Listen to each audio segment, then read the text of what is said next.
కీర్తన 36. పాపి దుష్టత్వము దేవుని మంచితనము. దుష్టుని హృదయమున పాపము మంతనము చేయును. అతడికి దైవ భీతి ఉండదు. అతడు తనను తాను ఘనముగా ఎంచును. దేవుడు తన పాపమును గుర్తుపట్టడనియు తన దోషమును గండింపడనియు తలంచును. అతడి పలుకులు దుష్టత్వముతోనూ అబద్ధములతోనూ నిండియుండును. అతడు జ్ఞానమును విడనాడెను కనుక ఇక మంచిని చేయజాలడు. అతడు పడక మీద పరుండి చెడు పన్నాగమును పన్నును. దుష్ట మార్గమున నడచును. అధర్మమును అంగీకరించును.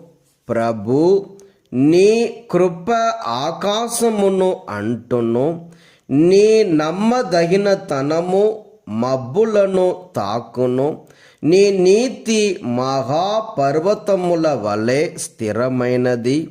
నీ ఆజ్ఞలు అగాధ సముద్రముల వలె లోతైనవి. నీవు నరులను మృగములను కూడా కాపాడుదువు. నీ కృప ఎంతో అమూల్యమైనది. నరులకు నీ రెక్కల మాటున ఆశ్రయము దొరకును. వారు నీ ఆలయమున సమృద్ధిగా లభించు భోజనమును ఆరగింతురు. నీ మంచితనము అను నది నుండి పానీయమును సేవింతురు. నీవు జీవపు చలమవు.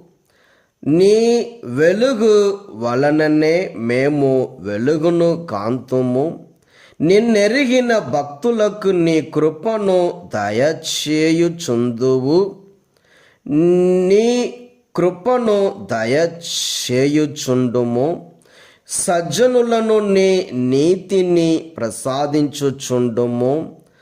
గర్వాత్ములు నన్ను అణగద్రొక్కకుందురుగాక. దుష్టులు నన్ను పారద్రోలకుందురుగాక. దుష్టులు తాము పడిన చోటనే పడియుందురు, మరల పైకి లేవరు.